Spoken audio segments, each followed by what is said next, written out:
ডিঙৰ কমলখুটি চাপৰিত মাতাব্বৰৰ পাশবিক নিৰ্যাতনৰ বলি হ'ল এহাল দম্পতি।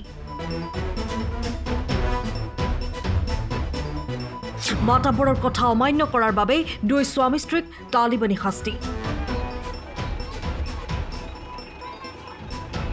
চাওক দম্পতীহালক হাতে হাতে দা লাঠি লৈ কেনেদৰে পথৰ ওপৰত শাস্তি প্ৰদান কৰিছে এটা মাতাব্বৰৰ দলে। মাতাব্বৰৰ দলটোৰ আক্ৰমণত ইমৰান হুছেইন নামৰ এজন শ্ৰমিকৰ হাত ভৰি ভঙাৰ উপৰিও শৰীৰৰ ওপৰেৰে মটৰচাইকেল উঠাই দি শাস্তি প্ৰদান কৰে। মাতাব্বৰৰ দলটোৱে ইমানতে শান্ত নাথাকি তেওঁৰ পত্নীক উলংঘ কৰি মাৰপিট কৰাৰ উপৰিও চিল্লতা হানি কৰে। ভুক্তভোগী দম্পতীহালৰ অপৰাধ মাথোন মাতাব্বৰৰ আদেশ অমান্য কৰা।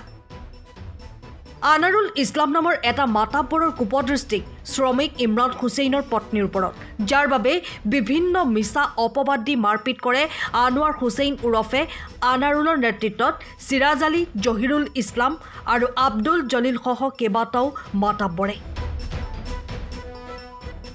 ভুক্তভোগী পৰিয়ালটোৱে ন্যায় বিচাৰি ধিং আৰক্ষী থানাত এজাহাৰ দাখিল কৰা 7 দিন অতিক্ৰম কৰিলে যদিও আজিলৈকে আৰক্ষীয়ে কোনো ব্যৱস্থা গ্ৰহণ নকৰিলে, যাৰ বাবে দুই স্বামী স্ত্ৰীয়ে এতিয়া প্ৰাণৰ মমতাত আশ্ৰয় লৈছে খৈৰামাৰীস্থিত শহুৰেকৰ ঘৰত।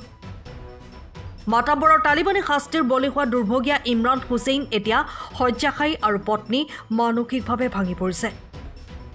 বিভিন্ন সমাজ বিৰোধী আৰু অপৰাধজনিত ঘটনাৰ লগত জড়িত মাতাব্বৰক আৰক্ষী প্ৰশাসনে সোনকালে নাকি লগাবলৈ দাবী জনাইছে সচেতন মহলে। আমি ঘৰৰ পৰা বাটাত যাই আছো কাম কৰিবলৈ।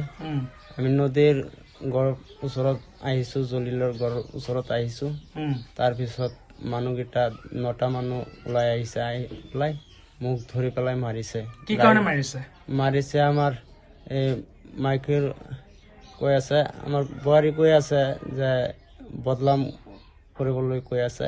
সেইকাৰণে মই কৈছো যে এইটো মিছা কথা কৈছে। বদনাম কৰিবলৈ মানে আমাৰ বোৱাৰীক লৈ যাই আছে। কি কৰিবলৈ? কোনে? আমাৰ এই জলিলে, চিৰাজে, জহিৰুলে আৰু এই ইকৰাজুল, সামিদুল, আনাৰ। তাৰপিছত আমাৰ হেলমেটটা আছিল মাথাত, তো মাৰিলে হেলমেটটো পেলাই দিলে। তাৰপিছত বাৰজাত মাৰিলে লাঠি দি পেলাই, আৰু ঘৰৰ পৰা দাও লৈ আহিছে ধৰি পেলাই, আহি পেলাই আমাৰ মাইকীটো। তাৰপিছত কোনে কৰিছে? এই আনোৱাৰে আৰু চিৰাজে, জহিৰুল আৰু নাজবিনা আৰু ইকৰাজুল, সাবধান, আনাৰ, তাৰপিছত সামিদুল।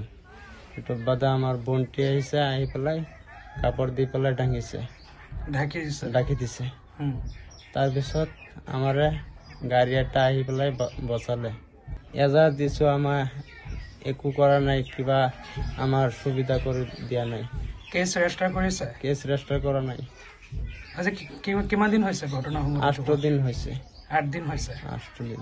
মই কৈ আছো মুখ্যমন্ত্ৰী, মই কৈছো এইটো আমাৰ শাস্তি লাগিব, আৰু অপৰাধ কৰিছে যে আমাৰ এইটো গ্ৰেপ্তাৰ কৰিব লাগিব।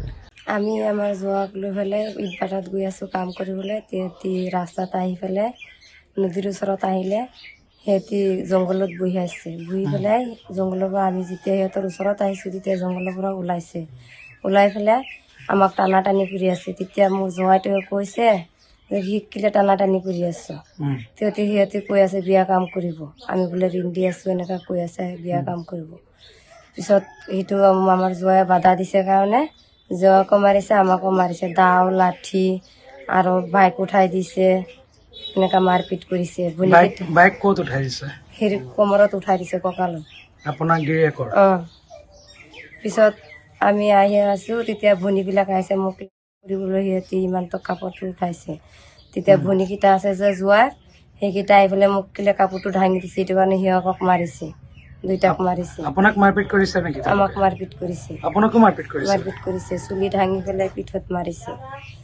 পিছত আমি এনেকা কৈছো কাৰণ আমাক এনেকা মাৰপিট কৰিছে। আমাৰ মোবাইল এটা ৰাখি দিছে, পইচা 7,500 ৰাখি দিছে, গাড়ী বাইক এখন, পেটিনা বাইকখন ৰাখি দিছে, আৰু হুমকি দি আছে আমি বোলে এতিয়া ঘৰত গ'লে মাৰি দিব, জবাই কৰিব বোলে ঘৰত থৈ পেলাই।